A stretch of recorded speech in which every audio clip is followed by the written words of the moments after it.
Hello साथियों, नमस्कार। स्वागत है आप सभी का आपके अपने यूट्यूब प्लेटफॉर्म पर। तो आज की इस कड़ी में हिंदी साहित्य के महत्वपूर्ण कथनों पर आधारित 50 सबसे महत्वपूर्ण सवाल हम लोग देखेंगे। आपने इससे पहले आचार्य रामचंद्र शुक्ल पर महत्वपूर्ण कथन देखा था, बच्चन जी पर महत्वपूर्ण कथन आपने देखा था, नामवर सिंह पर भी आपको सीरीज प्राप्त हुई थी, रामस्वरूप चतुर्वेदी के भी महत्वपूर्ण कथन आपको प्रोवाइड करवा दिए हैं और जयशंकर प्रसाद स्पेशल एक आपको वीडियो मिल चुकी है।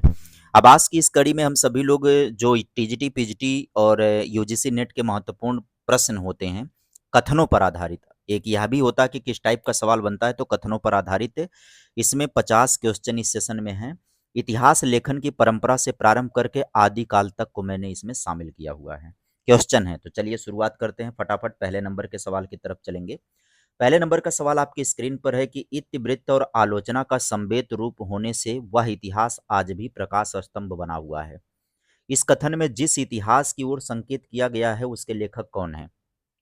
तो प्रश्न में ये पूछ रहा कि इतिवृत्ति और आलोचना का समवेत रूप होने से वह इतिहास आज भी प्रकाश स्तंभ बना हुआ है। तो इस कथन में जिस इतिहास ग्रंथ की बात की जा रही है हिंदी साहित्य के, वह इतिहास ग्रंथ कौन सा हो सकता है? तो यहाँ पर इस प्रश्न में विकल्प जो दे रखा है, आचार्य रामचंद्र शुक्ल, उन्होंने हिंदी साहित्य का इतिहास लिखा है। गरसाद तासी ने फ्रेंच भाषा में पहला इतिहास लिखा है। मिस्र बंधु विनोद, मिस्र बंधुओं के द्वारा लिखा गया है।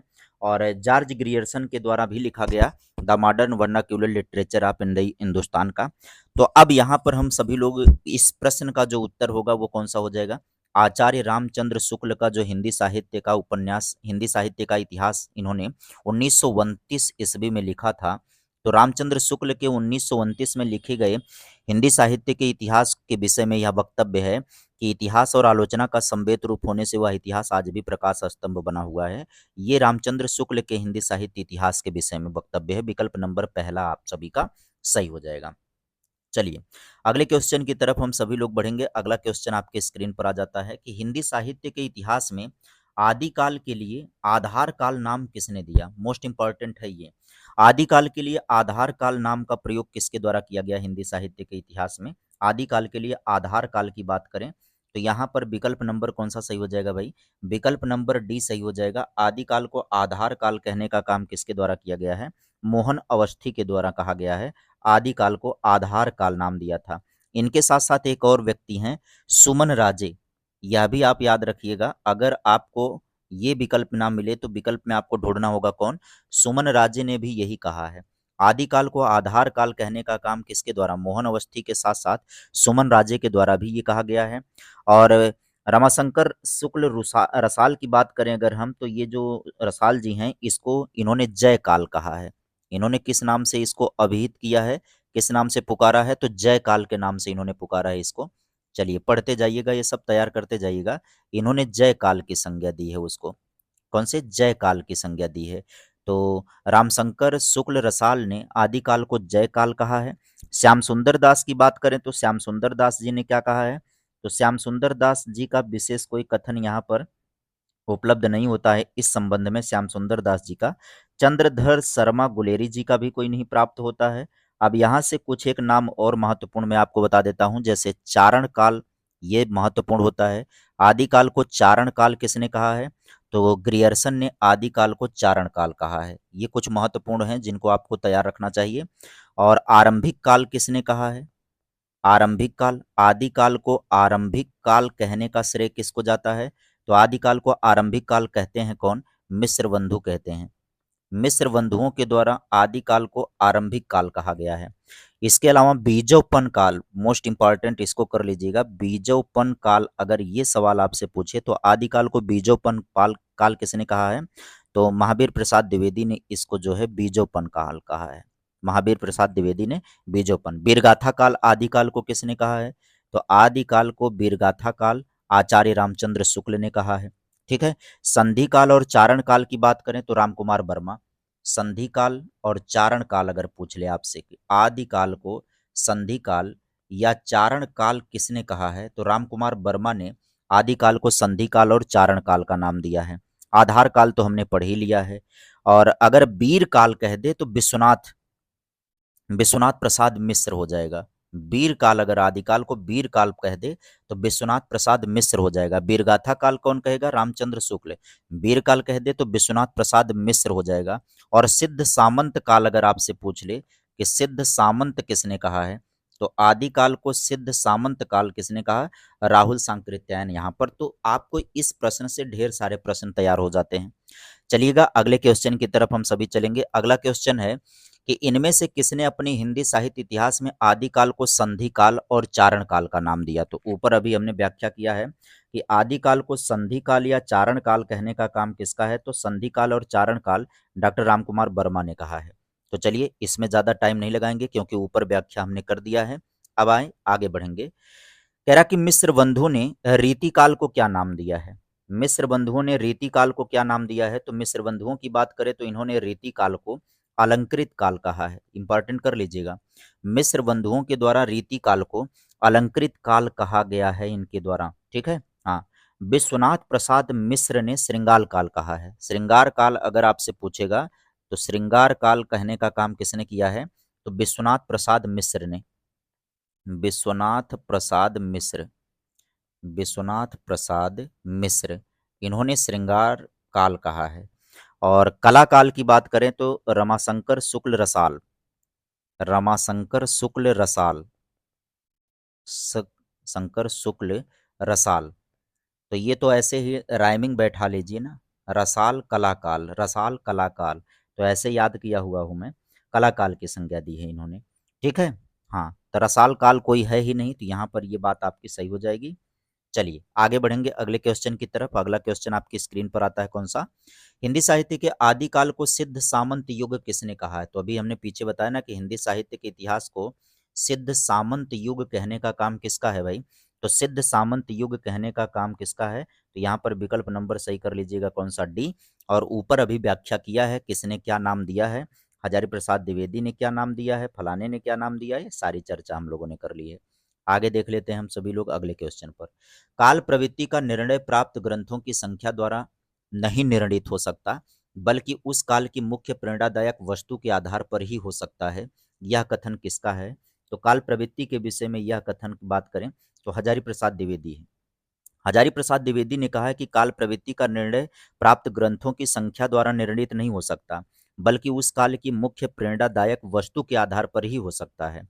क्योंकि अगर आप बात करोगे रामचंद्र शुक्ल की, तो रामचंद्र शुक्ल ने कहा था कि जिस काल विभाग के भीतर किसी विशेष ढंग की रचनाओं की प्रचुरता दिखाई पड़ती है, वह एक काल बन जाता है, वह एक अलग काल माना गया है, और उनका नामकरण उन्हीं रचनाओं के अनुसार किया जाता है। तो नामकरण रचनाओं के आधार पर कहने का काम किसने किया है? तो रचनाओं के आधार पर, रचनाओं के आधार पर नामकरण की बात किसने किया था? तो नामकरण की बात शुक्ल जी ने किया था। अब उसी आधार पर इन्होंने कहा है कि काल प्रवृत्ति का निर्णय ग्रंथों की संख्या द्वारा नहीं होता है। शुक्ल जी ने कहा है कि जिस काल में जितनी अधिक रचनाएं प्राप्त होती हैं, जिस काल विभाग के भीतर किसी विशेष ढंग की रचनाओं की प्रचुरता दिखाई पड़ती है, ज्यादा मात्रा दिखाई पड़ती है, वह एक अलग काल बन जाता है और उसका नामकरण उसी प्रकार की रचना के आधार पर होता है। उसी बात के विरोध में ये कहते हैं कि काल प्रवृत्ति का निर्णय प्राप्त ग्रंथों द्वारा निर्णित नहीं होता है। ये बात समझ गए होंगे। काल विभाजन साहित्यिक प्रवृत्तियों की समानता के आधार पर होना चाहिए। कालों का नामकरण यथासंभव मूल चेतना को आधार बनाकर करना चाहिए। तो यहाँ पर आप सभी का उत्तर सही होगा, कौन सा? बी विकल्प आप सभी का उत्तर सही होगा। आगे बढ़िएगा, चलेंगे अगले क्वेश्चन पर। इतिहास का इतिवृत्तात्मक लेखन सबसे प्रथम पहले मिस्र बंधुओं के विनोद में, मिस्र बंधु विनोद में पाया जाता है, या किसका कहना है? तो इन्होंने कहा कि इतिवृत्तात्मक रूप में इतिहास लेखन सबसे पहला प्रमाण मिस्र बंधु विनोद में पाया जाता है, जो मिस्र बंधुओं के द्वारा रचित है। यह कथन किसका है? तो यह कथन रामकुमार वर्मा जी का है। आचार्य रामचंद्र शुक्ल ने मिस्र बंधु विनोद को बड़ा भारी कवि वृत्त संग्रह कहा है। रामचंद्र शुक्ल की बात करें तो इन्होंने क्या कहा है? बड़ा भारी कवि वृत्त संग्रह कहा है। भारी कवि वृत्त संग्रह किसको? मिस्र बंधु विनोद को बड़ा भारी कवि वृत्त संग्रह कहने का काम किसने किया है? शुक्ल जी ने कहने का काम किया है। ठीक है। मिस्र बंधुओं के अंदर तीन लोग आते हैं, श्याम बिहारी, सुखदेव बिहारी और गणेश बिहारी। कौन कौन आएंगे? श्याम बिहारी मिश्र आएंगे, श्याम बिहारी मिश्र आएंगे, सुखदेव आएंगे, सुखदेव बिहारी मिश्र आएंगे, और एक और व्यक्ति आ जाएगा, गणेश बिहारी मिश्र। ये 3 बंधु मिल करके मिस्र बंधु कहे जाते हैं। चलिए आगे बढ़ेंगे, अगले सवाल की तरफ चलेंगे। अगला सवाल आपकी स्क्रीन पर आता है कौन सा? हिंदुस्तानी को सर्वप्रथम हिंदी किस विद्वान ने कहा था? हिंदुस्तानी को हिंदी कहने का काम गिलक्राइस्ट के द्वारा किया गया था। किसको? गिलक्राइस्ट ने कहा था। चलिए आगे बढ़ेंगे, चलेंगे अगले नंबर के सवाल पर। अगले नंबर का सवाल आपकी स्क्रीन पर आता है कि मैं इस्लाम के महत्व को भूल नहीं रहा हूँ, लेकिन जोर देकर कहना चाहता हूँ कि अगर इस्लाम ना आया होता तो भी इस साहित्य का 12 आना वैसा ही होता जैसा आज है। हिंदी के भक्ति आंदोलन के संदर्भ में यह कथन किसका है? तो आप सभी को पता है कि यह आचार्य हजारी प्रसाद द्विवेदी का कथन है। और यह कथन आया क्यों था? रामचंद्र शुक्ल ने भक्ति को पराजित, असफल और निराश मनोवृत्ति की देन माना था। इन्होंने क्या माना था?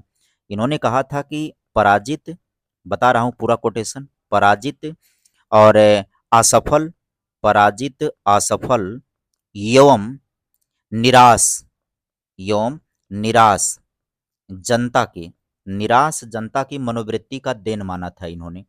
वो क्यों था? इस्लाम के आक्रमण के कारण जनता बहुत पराजित, असफल और निराश महसूस कर रही थी। ऐसे में भक्ति का सोता फूट करके उनको जीवित कर दिया।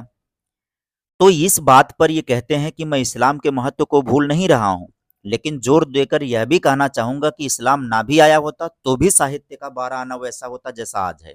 और शुक्ल जी ने मुस्लिमों के आगमन को यानी इस्लाम को ही भक्ति आंदोलन का श्रेय देते हैं, इस्लाम को ही कारण समझाते हैं। हजारी प्रसाद द्विवेदी उसका विरोध करते हैं। और बात करें अगर रामकुमार वर्मा की, तो रामकुमार वर्मा मुसलमानों के बढ़ते हुए आतंक ने हिंदुओं के हृदय में भय की भावना उत्पन्न कर दी थी। इस असहाय अवस्था में उनके पास ईश्वर से प्रार्थना करने के अतिरिक्त कोई साधन नहीं था। यह किसने कहा है? रामकुमार वर्मा ने। कोटेशन को फिर से सुन लीजिएगा। मुसलमानों के बढ़ते हुए आतंक ने हिंदुओं के हृदय में भय उत्पन्न कर दिया था, और इस असहाय अवस्था में उनके पास ईश्वर से प्रार्थना करने के अलावा और कोई साधन नहीं था। यह कथन किसका है? रामकुमार वर्मा का है। चलिए आगे बढ़ेंगे अगले क्वेश्चन की तरफ। अगला क्वेश्चन आपकी स्क्रीन पर आता है, रीतिकाल को सर्वप्रथम श्रृंगालकार नाम रखने का सुझाव किसने दिया था? नाम रखने की बात नहीं कर रहा, सुझाव किसने दिया है? तो रीतिकाल को श्रृंगार काल कहने का सुझाव दिया था किसने? आचार्य विश्वनाथ प्रसाद मिश्र ने। आचार्य विश्वनाथ प्रसाद मिश्र ने इसको सुझाव दिया था। ठीक है। इसके बाद अगर हम बात करें तो जॉर्ज ग्रियर्सन ने क्या कहने का, ग्रियर्सन की बात कर लें, कुछ और एडिशनल जानकारी हम लोग ले लेते हैं। ग्रियर्सन ने श्रृंगार काल को या इसको रीति काल को क्या कहा था? रीति काव्य कहा था। ग्रियर्सन की बात करें तो इसने रीति काव्य कहा था। मिस्र बंधुओं की बात करें तो अलंकृत काल। मिस्र बंधुओं ने क्या कहा था भाई? अलंकृत काल कहने का काम किया था किसने? मिस्र बंधुओं ने। यहाँ पर नोट कर लेते हैं, एडिशनल जानकारी है, कोई सवाल भी यहाँ से बन सकता है। मिस्र बंधु ने कहा था। आचार्य रामचंद्र शुक्ल की बात करें तो इन्होंने क्या कहा था? शुक्ल जी ने रीतिकाल नाम दिया था। रीतिकाल को रीतिकाल कहने का काम किसका है भाई? शुक्ल जी का है। और इसके अलावा रसाल की बात करें तो रसाल ने कलाकाल कहा था, और विश्वनाथ प्रसाद मिश्र ने क्या कहा था? श्रृंगार काल। तो ये तो हो गया इससे संबंधित एडिशनल जानकारी। आगे बढ़िएगा, चलेंगे अगले सवाल की तरफ। अगला सवाल आपके स्क्रीन पर आता है कि इनमें से किस साहित्य इतिहासकार ने अपने इतिहास ग्रंथ में हिंदी के गद्य साहित्य को गद्य का आविर्भाव, गद्य का प्रवर्तन, गद्य का प्रसार और गद्य की वर्तमान गति नामक खंडों में विभक्त करके विवेचित किया है? तो ये कौन है? तो यहाँ पर आपका उत्तर सही हो जाएगा कि ऐसा करने वाले रामचंद्र शुक्ल हैं। कौन है? रामचंद्र शुक्ल जी हैं। रामचंद्र शुक्ल ने अपने इतिहास ग्रंथ में हिंदी के गद्य साहित्य को गद्य का आविर्भाव, गद्य का प्रवर्तन और गद्य का प्रसार या गद्य की वर्तमान गति के नाम से गद्य खंड को समझाया है, गद्य काल को समझाया है। चलिए अगले सवाल की तरफ हम सभी लोग आगे बढ़ेंगे। अगला सवाल आपके स्क्रीन पर आता है कि हिंदी साहित्य के उत्तर मध्य काल को कला काल नाम देने वाले विद्वान कौन हैं? उत्तर मध्यकाल को कला काल की बात करें तो कला काल कौन आ जाएगा भाई? रामाशंकर शुक्ल रसाल। ये तो बार बार समझा दिया हमने, कई बार चर्चा हो गई। विश्वनाथ प्रसाद मिश्र की बात करें तो उन्होंने क्या कहा था? श्रृंगार काल। ये विश्वनाथ मिश्र की बात करें तो उन्होंने श्रृंगार काल कहा था। और मिस्र बंधुओं की बात कर लें तो इन्होंने अलंकृत काल कहा था। ठीक है। और रामचंद्र शुक्ल की बात कर लें तो उन्होंने क्या कहा था? रीति काल कहने का काम किया था। तो ये तो कई बार चर्चा में आ गया। आगे बढ़िएगा, चलेंगे अगले क्वेश्चन की तरफ। अगला क्वेश्चन आपके स्क्रीन पर है, हिंदी साहित्य के उत्तर मध्यकाल को अलंकृत काल किसने कहा? फिर से वही बात आ गई, देखो कितनी बार रिपीट होता है ये सवाल। तो आगे बढ़िएगा, चलेंगे अगले क्वेश्चन की तरफ। अगला क्वेश्चन आपके स्क्रीन पर आता है। हिंदी साहित्य का उत्तर मध्यकाल को रीतिकाल किसने नाम दिया? तो रामचंद्र शुक्ल ने रीतिकाल कहने का काम किया। मिस्र बंधुओं की बात करें तो मिस्र बंधुओं ने क्या कहने का काम किया? सब चर्चा हो गई है, ऊपर वाले क्वेश्चन को आप देखिएगा, व्याख्या वहां से समझिएगा। ज्ञान राशि के संचित कोष का नाम साहित्य है। साहित्य के संदर्भ में यह कथन किसका हो सकता है? तो यह कथन किसका हो सकता है साहित्य के संदर्भ में? तो यहाँ पर महावीर प्रसाद द्विवेदी। यह कथन किसका है भाई? महावीर प्रसाद द्विवेदी का यह कथन है कि ज्ञान राशि के संचित कोष का नाम साहित्य है। यह महावीर प्रसाद द्विवेदी का कथन है। और यह कथन सरस्वती पत्रिका के जो ख्यातिलब्ध मूर्धन्य मनीषी पंडित महावीर प्रसाद द्विवेदी का है। इन्हीं के नाम पर हिंदी साहित्य के काल विशेष का नाम दिया गया था, द्विवेदी युग के नाम से कहा गया था। आगे बढ़िएगा, चलेंगे अगले क्वेश्चन की तरफ। अगला क्वेश्चन है कि जैसे पुराना चावल ही बड़े आदमियों के खाने योग्य समझा जाता है, वैसे ही अपने समय से कुछ पुरानी पड़ी हुई परंपरा के गौरव से युक्त भाषा ही पुस्तक रचने वालों के व्यवहार योग्य समझी जाती थी। शुक्ल जी का यह कथन हिंदी साहित्य के इतिहास के आदिकाल के किस प्रकरण के अंतर्गत है? तो जब आप शुक्ल जी का हिंदी साहित्य का इतिहास पढ़ेंगे आदिकाल के अंतर्गत, प्रकरण में जब आप जाएंगे तो प्रकरण ये कौन सा मिलेगा आपको? चौथे प्रकरण के अंतर्गत ये आता है। आदिकाल के चौथे प्रकरण के अंतर्गत यह व्याख्यान है उनका। आगे बढ़िएगा, चलेंगे अगले क्वेश्चन की तरफ। अगला क्वेश्चन है, साहित्य जनता की चित्त वृत्ति का संचित प्रतिबिंब है। यह कथन किसका हो सकता है भाई? तो यह रामचंद्र शुक्ल जी का कथन है। साहित्य जनता की चित्त वृत्ति का संचित प्रतिबिंब है। यह कथन किसके द्वारा दिया गया है? रामचंद्र शुक्ल के द्वारा दिया गया। कविता का विषय मनोरंजन और उपदेश जनक होना चाहिए। महावीर प्रसाद द्विवेदी की बात आ जाए तो कविता के संदर्भ में इनका एक वक्तव्य बड़ा महत्वपूर्ण हो जाता है। ठीक है, चलिए, सबसे उत्तम कहानी वह होती है जिसका आधार किसी मनोवैज्ञानिक सत्य पर होता है। ये प्रेमचंद का बहुत पॉपुलर कोटेशन है। ठीक है, गुलाब राय जी का बहुत पॉपुलर कोटेशन एक होता है कि काव्य संसार के प्रति कवि की भाव प्रधान मानसिक प्रतिक्रिया की कल्पना के ढांचे में ढली हुई प्रेम रूपा प्रभावोत्पादक अभिव्यक्ति है। चलिए आगे बढ़िएगा, चलेंगे अगले क्वेश्चन की तरफ। क्वेश्चन को देखिएगा। यद्यपि मैं खुद उर्दू का बड़ा पक्षपाती हूं, लेकिन मेरे विचार में हिंदी को विभाषा या बोली कहना उचित नहीं है। यह किसका कथन हो सकता है? तो यह कथन गरसादा तासी का है। किसका है भाई? गरसादा तासी का, जो 1896 ईस्वी में हिंदुस्तानी साहित्य का इतिहास लिखा था, जिसको गरसादा तासी का फ्रेंच भाषा में लिखा गया था, the modern vernacular literature of Hindustan, है ना? तो वही आता है। अच्छा, वो तो ग्रियर्सन का होता है मॉडर्न वर्नाक्यूलर। ये है फ्रांसीसी फ्रेंच भाषा में लिखा गया हिंदी साहित्य का इस्तवार दाला लिटरेचर इंदोया हिंदुस्तान। ठीक है, हिंदवी साहित्य का, हिंदी साहित्य का इतिहास गरसा दतासी के द्वारा लिखा गया है, जिसमें उर्दू के कवियों का वर्णन प्रस्तुत किया है उसने। आगे देखते हैं हम सभी लोग अगले सवाल की तरफ। साहित्य जन समूह के हृदय का विकास है। साहित्य जन समूह के हृदय का विकास है, यह परिभाषा किसका है? तो बालकृष्ण भट्ट का ये है। ये कहना कि साहित्य जन समूह के हृदय का विकास है, यह परिभाषा बालकृष्ण भट्ट का है। किसका है? बालकृष्ण भट्ट का। महावीर प्रसाद द्विवेदी का एक कथन है कि अंतःकरण की वृत्तियों का नाम, वृत्तियों के चित्र का नाम कविता है। ये तो आपने पढ़ा ही होगा। अंतःकरण के, अंतःकरण के वृत्तियों के, अंतःकरण के वृत्तियों के चित्र का नाम, वृत्तियों के चित्र का नाम, वृत्तियों के चित्र का नाम क्या है भाई? कविता है। यह कथन किसका है? महावीर प्रसाद द्विवेदी का। हजारी प्रसाद, मनुष्य ही साहित्य का लक्ष्य है। मनुष्य ही साहित्य का लक्ष्य है, यह भी महत्वपूर्ण है। मनुष्य ही साहित्य का लक्ष्य है, यह कथन किसका है? यह कथन हजारी प्रसाद द्विवेदी का है। चलिए आगे बढ़ेंगे, चलेंगे अगले क्वेश्चन की तरफ। अगला क्वेश्चन आपके स्क्रीन पर आता है कि सिद्धों योगियों की रचनाओं के संदर्भ में यह कथन किसका है कि उनकी रचनाओं का जीवन की स्वाभाविक सारणियों, अनुभूतियों और दशाओं से कोई संबंध नहीं है, वे सांप्रदायिक शिक्षा मात्र हैं, अतः शुद्ध साहित्य की कोटि में नहीं आ सकते हैं। यह कथन किसका है सिद्ध साहित्य के विषय में? रामचंद्र शुक्ल का है। रामचंद्र शुक्ल ने यह बात कही है सिद्धों और योगियों की रचनाओं के संबंध में। आगे बढ़ेंगे, चलेंगे अगले क्वेश्चन की तरफ। अगला क्वेश्चन आपके स्क्रीन पर आता है कि विद्यापति को कृष्ण भक्तों की परंपरा में न समझना चाहिए। यह कथन किसका है? विद्यापति को कृष्ण भक्तों की परंपरा में न समझना चाहिए, यह कथन किसका हो सकता है? यह भी कथन रामचंद्र शुक्ल जी का है। ये कहते हैं कि विद्यापति को कृष्ण भक्तों की परंपरा में नहीं समझना चाहिए। एक और बड़ा पॉपुलर कथन इनका है कि आध्यात्मिक रंग के चश्मे आजकल बहुत सस्ते हो गए, उन्हें चढ़ाकर जैसे कुछ लोगों ने गीत गोविंद को आध्यात्मिक संकेत बताया, वैसे ही विद्यापति के इन पदों को भी। तो ये रामचंद्र शुक्ल का है, आध्यात्मिक रंग के चश्मे आजकल बड़े सस्ते हो गए हैं, याद रखना इसको। ये रामचंद्र शुक्ल का ही कथन है। निराला ने पदावली की जो श्रृंगारिक पदों को की मादकता को नागिन की लहर कहा था, ये भी महत्वपूर्ण है। नागिन की लहर किसको कहा निराला ने? नागिन की लहर ये किसने कहा है? निराला ने। और किसको कहा है? विद्यापति के पदावली की जो श्रृंगारिक पद की मादकता थी, उसको इन्होंने नागिन की लहर कहा था। इसके बाद आगे बढ़ेंगे। हजारी प्रसाद द्विवेदी ने विद्यापति को श्रृंगार रस के सिद्ध वाक कवि कहा है। तो यह सवाल बड़ा महत्वपूर्ण हो जाता है। अगर आपसे पूछ ले श्रृंगार रस के श्रृंगार रस के सिद्ध वाक कवि, सिद्ध वाक कवि विद्यापति को किसने कहा है? तो विद्यापति को श्रृंगार रस का सिद्ध वाक कवि कहने का काम किसका है भाई? हजारी प्रसाद द्विवेदी जी का है, हजारी प्रसाद द्विवेदी का। ध्यान से समझते रहिएगा। आगे बढ़िएगा, चलेंगे अगले क्वेश्चन की तरफ। अगला क्वेश्चन आपके स्क्रीन पर आता है। सिद्ध सामंत युग की कविताओं की सृष्टि आकाश में नहीं हुई है, वे हमारे देश की ठोस धरती की उपज हैं। यह कथन किसका हो सकता है? तो यह कथन है राहुल सांकृत्यायन का। सिद्ध सामंत युग जब भी आ जाए तो आदिकाल को सिद्ध सामंत युग कहने का काम किसका है? तो राहुल सांकृत्यायन ने आदिकाल को सिद्ध सामंत युग कहा है।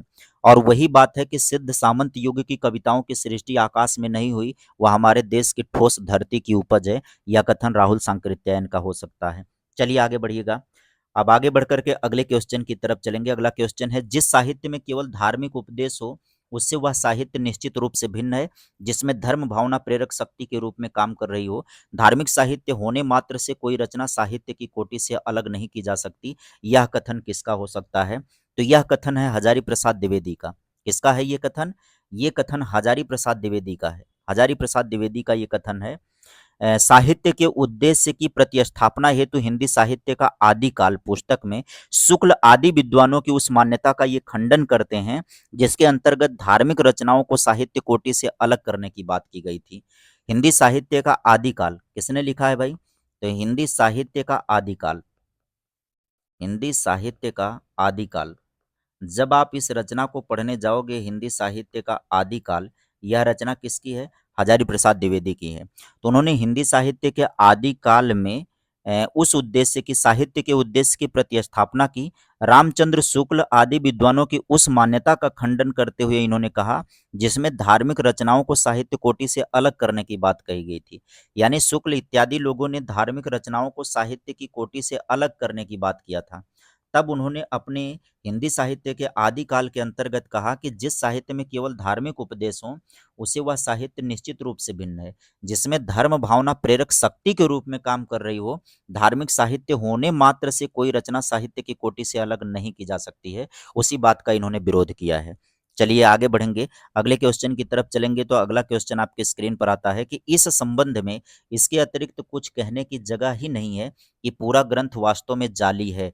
पृथ्वीराज रासो के विषय में यह कथन किसका है? तो पृथ्वीराज रासो को जाली ग्रंथ कहने का काम किसका है? तो रामचंद्र शुक्ल ने पृथ्वीराज रासो को जाली ग्रंथ का नाम दिया है, जाली ग्रंथ की संज्ञा दी है इन्होंने। चलिए, पृथ्वीराज रासो को जाली ग्रंथ किसने कहा है? तो पृथ्वीराज रासो को जाली ग्रंथ रामचंद्र शुक्ल ने कहा है।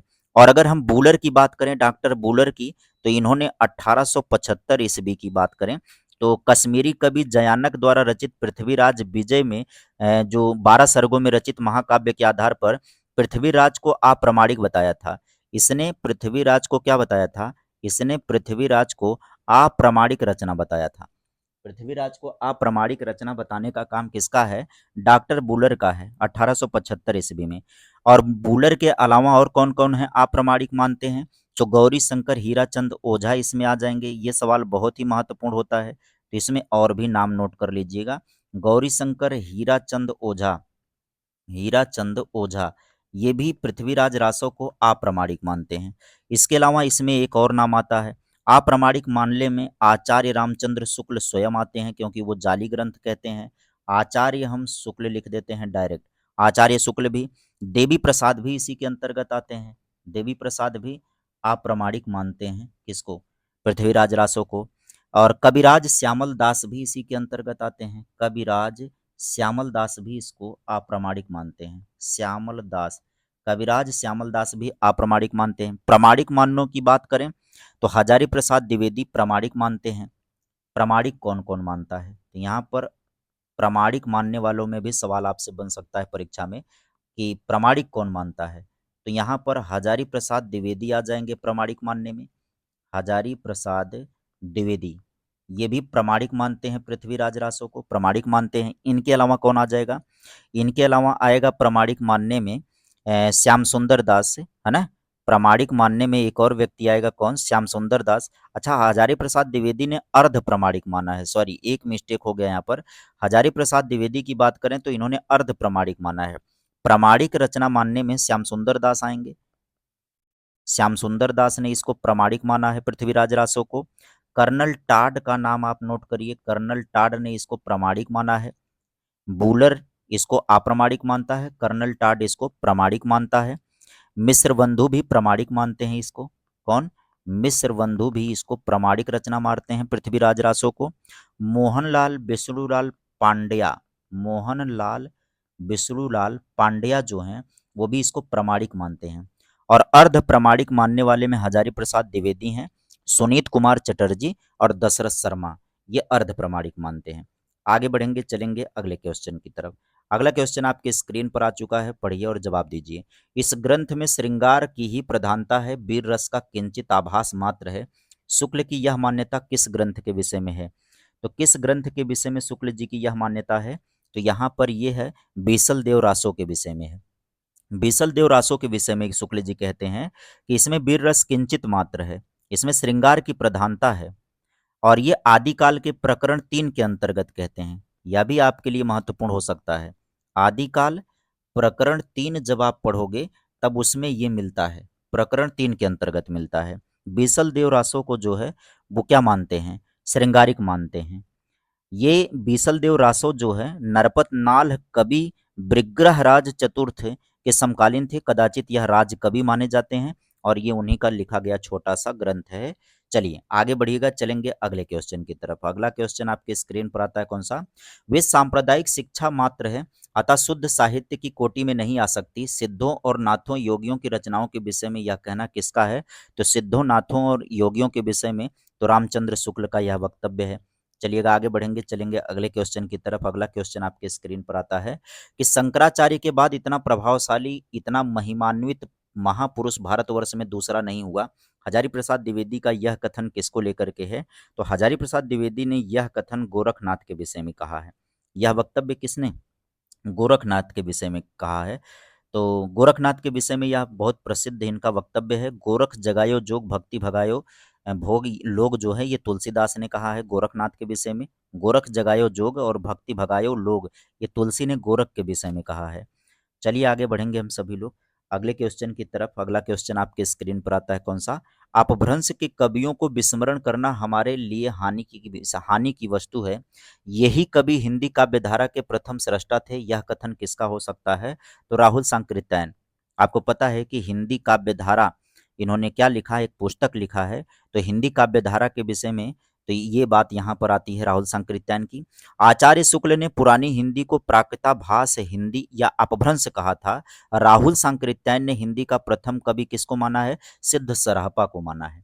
हिंदी का पहला कवि सांकृत्यायन ने किसको माना? सिद्ध सराहपा को माना है। आगे बढ़िएगा, चलेंगे अगले क्वेश्चन की तरफ।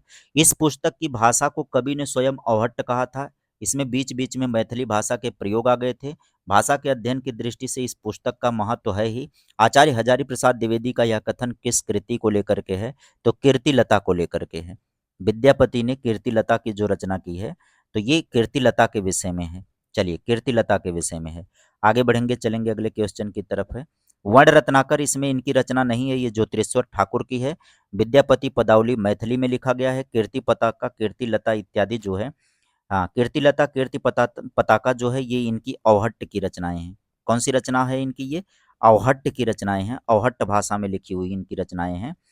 चलिए आगे बढ़िएगा, चलेंगे अगले क्वेश्चन की तरफ। अगला क्वेश्चन आपके स्क्रीन पर आता है, कौन सा? साधारणतः सन ईसवी की 10वीं से लेकर 14वीं शताब्दी के काल को हिंदी साहित्य का आदि काल कहा जाता है। हिंदी के आरंभिक काल विषय के संबंध में यह किस विद्वान का कथन है? तो यह हजारी प्रसाद द्विवेदी का कथन है। किसका है? हजारी प्रसाद द्विवेदी का यह कथन है। चलिए आगे बढ़िएगा, चलेंगे अगले क्वेश्चन की तरफ। अगला क्वेश्चन आपके स्क्रीन पर आता है कि चौपाई दोहे का सबसे पुराना प्रयोग शायद यही है। जो कुछ पुराना साहित्य उपलब्ध है उससे लगता है कि पूर्वी प्रदेश के बौद्ध सिद्धों ने ही इस शैली में लिखना शुरू किया था। सराहपा विषय में यह कथन किसका है? तो यह हजारी प्रसाद द्विवेदी का है। सराहपा के विषय में यह कथन जो है हजारी प्रसाद द्विवेदी का है। चलिए आगे बढ़िएगा, चलेंगे अगले क्वेश्चन की तरफ। अगला क्वेश्चन आपके स्क्रीन पर आता है, कौन सा? पुष्प या पुंड को हिंदी का प्रथम कवि किसने माना है? तो हिंदी का प्रथम कवि शिव सिंह सिंगर ने माना है। शिव सिंह सिंगर ने। और अगर हम बात करें मिश्र बंधु, तो मिश्र बंधु की बात करें तो गोरखनाथ को हिंदी का प्रथम गद्य लेखक माना है। राम कुमार वर्मा ने स्वयंभू को हिंदी का प्रथम कवि माना है। राम कुमार वर्मा राम कुमार वर्मा ने किसको प्रथम कवि माना है? स्वयंभू को प्रथम कवि माना है। स्वयंभू को प्रथम कवि माना है। और शुक्ल जी ने किसको माना है? मुंज, राजा मुंज से हिंदी साहित्य का आरंभ माना है। राजा मुंज की बात करें तो ये रामचंद्र शुक्ल ने माना है। यहाँ से हिंदी साहित्य का आरंभ मानते हैं। चलिए आगे बढ़िएगा, चलेंगे अगले क्वेश्चन की तरफ। अगला क्वेश्चन आपके स्क्रीन पर आता है कि काम भाव और शरीर का सौंदर्य उनके यहाँ उत्सव रूप में है। विद्यापति के संदर्भ में यह कथन किसका है? तो विद्यापति के संदर्भ में यह कथन रामस्वरूप चतुर्वेदी जी का है। आध्यात्मिक रंग के चश्मे आजकल बड़े सस्ते हो गए हैं, उन्हें चढ़ाकर जैसे कोई गीत गोविंद को आध्यात्मिक संकेत बताता है, वैसे ही विद्यापति के इन पदों को भी ये शुक्ल जी का कहना है। और श्रृंगार रस के सिद्ध वाक कवि हजारी प्रसाद द्विवेदी ने कहा था। और जातीय कवि किसने कहा है? जातीय कवि किसने कहा है? बच्चन सिंह जी ने। बच्चन सिंह की सीरीज में मैंने ये समझा दिया है, जातीय कवि कहने का काम किसका है? बच्चन जी का। आगे बढ़िएगा, चलेंगे अगले क्वेश्चन की तरफ। नाथ पंथ सिद्धों की परंपरा से ही छंट कर निकला है, यह कथन किसका है? नाथ पंथ सिद्धों की परंपरा से छंट कर निकला है, यह रामचंद्र शुक्ल ने कहा है। यह किसने कहा है? रामचंद्र शुक्ल ने कहा है। आगे बढ़िएगा, चलेंगे अगले क्वेश्चन की तरफ। अगला क्वेश्चन आपकी स्क्रीन पर है कि यह कहानी 16वीं शताब्दी के बाद लिखी हुई है और रासों में प्रक्षिप्त हुई है। पद्मावती समय के विषय में यह कथन किसका है? पद्मावती समय के विषय में यह कथन हजारी प्रसाद द्विवेदी का है। किसका है भाई? हजारी प्रसाद द्विवेदी का यह कथन है। आगे बढ़िएगा, चलेंगे अगले क्वेश्चन की तरफ। अगला क्वेश्चन आपकी स्क्रीन पर आता है भाई। अमावस के घर झिलमिल चंदा, पूरन के घर सूर, नाद के घर बेंद, गरजे बांजत अनहद तूर। उपर्युक्त काव्यांश में अनहद नाद की स्थिति को व्यक्त करने वाले योगी और संत का नाम क्या है? तो अनहद नाद को व्यक्त करने वाला व्यक्ति या योगी कौन हो जाएगा भाई? गोरखनाथ हो जाएंगे, गोरखनाथ। आगे बढ़िएगा, चलेंगे अगले क्वेश्चन की तरफ। भाषा की कसौटी पर यदि ग्रंथ को कसते हैं तो और भी निराश होना पड़ता है, क्योंकि यह बिल्कुल बेठिकाने है। उसमें व्याकरण आदि की कोई व्यवस्था नहीं है। आचार्य शुक्ल का यह कथन किसके संदर्भ में है? तो शुक्ल जी का यह कथन पृथ्वीराज रासो के विषय में है, क्योंकि जाली ग्रंथ कहा है पृथ्वीराज रासो ने उसको। पृथ्वीराज रासो को इन्होंने जाली ग्रंथ कहा है, तो जाहिर सी बात है क्यों जाली कहेंगे, कारण तो बताएंगे। बौद्ध धर्म के सिद्धांतों में देश की बदलती हुई परिस्थितियों ने जिन नवीन भावनाओं की सृष्टि की, उन्हीं के परिणाम स्वरूप सिद्ध साहित्य की रूपरेखा तैयार हुई। सिद्ध साहित्य के प्रादुर्भाव विषयक यह कथन किसका है? तो यह कथन रामकुमार वर्मा का है। किसका है भाई? रामकुमार वर्मा का है। बौद्ध धर्म के सिद्धांतों में देश की बदलती हुई परिस्थितियों के आधार पर ये रामकुमार वर्मा ने ही वक्तव्य दिया है। आगे बढ़ेंगे, चलेंगे अगले क्वेश्चन की तरफ। क्वेश्चन है कि नागरी प्रचारणी सभा से प्रकाशित पृथ्वीराज रासो के संस्करण को प्रामाणिक मानने वाले विद्वान इनमें से कौन है? अब यहाँ पूछ रहा कि पृथ्वीराज रासो को कौन प्रामाणिक मानता है? तो दिए गए विकल्पों में कर्नल टाड ही हैं जो प्रामाणिक मानेंगे, क्योंकि रामचंद्र शुक्ल इसको अप्रामाणिक मानते हैं। शुक्ल की में जाएंगे आप तो अप्रामाणिक। श्यामल दास भी इसको क्या मानते हैं? कविराज श्यामल दास अप्रामाणिक मानते हैं। गौरी शंकर हीराचंद ओझा इसको अप्रामाणिक मानते हैं। तो इसमें 3 विकल्प ऐसे हैं जो अप्रामाणिक मानने वाले हैं। कर्नल टाड जो है वो प्रामाणिक मानने वालों में आ जाएंगे। आगे बढ़िएगा, चलेंगे अगले क्वेश्चन की तरफ। क्वेश्चन है आध्यात्मिक रंग के चश्मे आजकल बहुत सस्ते हो गए हैं, तो आप सभी को पता है। ये पूरा प्रश्न पढ़िएगा। जैसे कुछ लोगों ने गीत गोविंद के पदों को आध्यात्मिक संकेत बताया, वैसे ही विद्यापति के इन पदों को भी। शुक्ल जी के कहने का आशय क्या है? तो शुक्ल जी के कहने का आशय कि विद्यापति के पद अधिकतम श्रृंगारिक ही हैं, यही वाली बात इन्होंने कहा है। ठीक है, हाँ, अधिकतम श्रृंगार के ही हैं। आगे बढ़िएगा, चलेंगे अगले क्वेश्चन की तरफ। अगला क्वेश्चन है कि पहले जैसे गाथा या गाहा कहने से प्राकृत का बोध होता था, वैसे ही पीछे कहने से अपभ्रंश या लोक प्रचलित काव्य भाषा का बोध होने लगा। शुक्ल का यह कथन की जगह पर रिक्त स्थान की बात करें तो यहाँ पर दोहा या दूहा कहने से काव्य भाषा का बोध होने लगेगा। ठीक है, वैसे ही किसके पीछे कहने से, दोहा पीछे से कहने पर ये किसमें, तो ये काव्य भाषा के रूप में प्रतीत होगा। आगे बढ़िएगा, चलेंगे अगले क्वेश्चन की तरफ। अगला क्वेश्चन है, विक्रम की 7वीं शताब्दी से 11वीं तक अपभ्रंश की प्रधानता रही है और फिर वह पुरानी हिंदी में परिणित हो गई। यह कथन किस व्यक्ति का है? तो जब भी पुरानी हिंदी की बात आएगी, चंद्रधर शर्मा गुलेरी, इन्होंने अपभ्रंश को पुरानी हिंदी का नाम दिया है। ठीक है, अपभ्रंश को पुरानी हिंदी का नाम दिया है। आगे बढ़ जाएंगे, चलेंगे अगले क्वेश्चन की तरफ। है कि प्राकृत की अंतिम अपभ्रंश अवस्था से ही हिंदी साहित्य का आविर्भाव माना जा सकता है। उन दिनों जैसे गाथा कहने से प्राकृत का बोध होता था, वैसे ही दोहा कहने से अपभ्रंश प्रचलित काव्य भाषा का पद्य समझा जाता था। यह कथन किसका है? तो यह रामचंद्र शुक्ल का कथन है। देखिए, पीछे भी यही सवाल था, तो यहाँ पर वैसा था, रिक्त स्थान की पूर्ति करके सवाल पूछ लिया था। शुक्ल जी का ही कथन है, देखो कितना महत्वपूर्ण है। आगे बढ़िएगा, चलेंगे अगले क्वेश्चन की तरफ। पृथ्वीराज रासो को हिंदी का पहला महाकाव्य कहने वाले आलोचक कौन है? तो यहाँ पर पृथ्वीराज रासो को पहला महाकाव्य कहने वाले आलोचक कौन हो जाएंगे भाई? रामचंद्र शुक्ल हो जाएंगे। कौन हो जाएंगे? रामचंद्र शुक्ल हो जाएंगे। तो यहाँ पर आगे बढ़ते हैं हम सभी लोग, अगले क्वेश्चन की तरफ चलेंगे। क्वेश्चन नंबर है कि सिद्धों और योगियों की रचनाओं का जीवन की स्वाभाविक अनुभूतियों और दशाओं से कोई संबंध नहीं है, अतः वे शुद्ध साहित्य के अंतर्गत नहीं आते हैं। यह विचार किसका होगा? तो हजारी प्रसाद द्विवेदी का, सॉरी, रामचंद्र शुक्ल का यह विचार होगा। हजारी प्रसाद द्विवेदी ने तो उसको माना है। पीछे हमने एक क्वेश्चन करवाया है, यहाँ पर रामचंद्र शुक्ल आपका उत्तर सही हो जाएगा। आगे बढ़ेंगे, चलेंगे अगले क्वेश्चन की तरफ। क्वेश्चन नंबर आता है कौन सा? अपभ्रंश के जो नमूने हमें पद्यों में मिलते हैं, उस काव्य भाषा के जो पुरानेपन को के कारण बोलने की भाषा से कुछ अलग बहुत दिनों तक, आदिकाल के अंत तक, क्या उसके पीछे तक पोथियों में चलती रही है। यह कथन किसका है? तो यह कथन हो जाएगा रामचंद्र शुक्ल का। यह कथन किसका हो जाएगा भाई? रामचंद्र शुक्ल का यह कथन हो जाएगा। आगे बढ़ेंगे, चलेंगे अगले क्वेश्चन की तरफ। क्वेश्चन नंबर आपका स्क्रीन पर है यहाँ। आचार्य हजारी प्रसाद द्विवेदी के अनुसार 14वीं-15वीं शताब्दी के हिंदुओं, मुसलमानों, सामंतों, शहरों, सेना के सिपाहियों और लड़ाइयों के जीवंत यथार्थ वर्णन किस कृति में हुआ है? तो कीर्ति लता के अंतर्गत बात आएगी ये। आचार्य हजारी प्रसाद द्विवेदी के अनुसार 14वीं-15वीं शताब्दी के अनुसार मुसलमान, सामंतों, शहरों, सेना के सिपाहियों, लड़ाइयों का जीवंत यथार्थ वर्णन विद्यापति के कीर्तिलता के अंतर्गत हुआ है। तो यहाँ पर आप सभी का उत्तर सही हो जाएगा, कौन सा? कीर्तिलता।